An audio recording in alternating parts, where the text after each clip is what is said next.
नमस्कार, मैं हूं आपके साथ रुचिका राज। दिल्ली एनसीआर एक बार फिर भूकंप के झटकों से दहल गई। रेक्टर स्केल पर भूकंप की तीव्रता 4 मापी गई।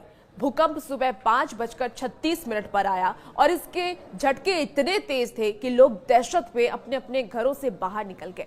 वैसे तो दुनिया में हर जगह कहीं ना कहीं भूकंप आता रहता है, लेकिन देश की राजधानी दिल्ली भी लगता है भूकंप का एपिक सेंटर बनती जा रही है। दिल्ली एनसीआर पर भूकंप का बड़ा खतरा हमेशा से मंडराता रहा है और इसके पीछे 3 प्रमुख वजहें हैं। पहला वजह है राष्ट्रीय राजधानी क्षेत्र हिमालयी टकराव जोन से मात्र 250 किलोमीटर दूर है। दूसरी वजह की बात कर लें तो दिल्ली एनसीआर से 3 प्रमुख फॉल्ट लाइंस गुजरती हैं और तीसरी वजह दिल्ली एनसीआर का बड़ा इलाका भूकंप के चौथे जोन में है और दिल्ली में कभी भूकंप के तेज झटके आए तो समझिए कि तबाही को कोई नहीं रोक सकता है।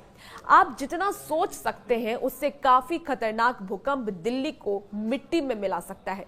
दिल्ली भारत के किस खतरनाक जोन में शामिल है और यहां अधिकतम कितनी तीव्रता के भूकंप के झटके महसूस किए जा सकते हैं। रिपोर्ट ये कहती है कि दिल्ली 3 एक्टिव अर्थक्वेक लाइंस के पास स्थित है और इसमें सोहना, मथुरा, दिल्ली, मुरादाबाद शामिल है। विशेषज्ञों का यह भी कहना है कि गुरुग्राम दिल्ली एनसीआर में सबसे जोखिम भरा इलाका है क्योंकि यह 7 फॉल्ट लाइन पर स्थित है। अगर ये सक्रिय हो जाते हैं तो उच्च तीव्रता का भूकंप आ सकता है और वो तबाही मचा देगा। भारतीय मानक ब्यूरो ने भूकंप की तीव्रता और आवृत्ति के आधार पर भारत को 4 भूकंपीय क्षेत्रों में बांटा है और इसकी मदद से ये समझने में आसानी होती है कि भूकंप आने वाले क्षेत्रों में रिस्क कम और ज्यादा कहां पर है।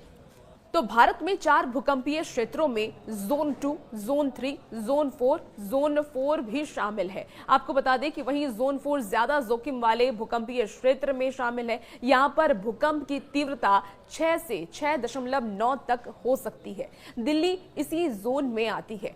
यहां भूकंप आने का ज्यादा खतरा है। अगर 6 से ज्यादा तीव्रता के भूकंप आते हैं तो ये खतरनाक स्थिति का होता है और इतनी तीव्रता में कई जगहों पर तबाही का मंजर देखा गया है, जहां इमारतें पूरी तरीके से ढह जाती हैं और सब कुछ तहस नहस हो जाता है।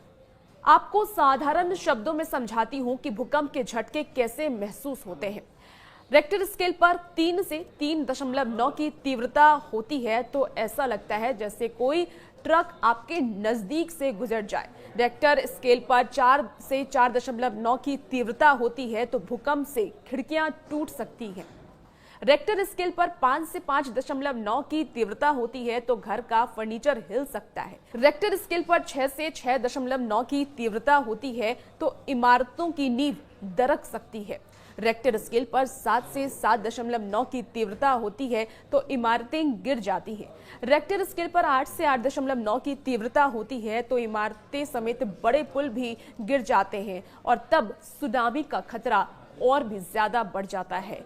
रेक्टर स्केल पर 9 से ज्यादा अगर तीव्रता होती है तो फिर तबाही आती है और ये सबसे विनाशकारी स्थिति है।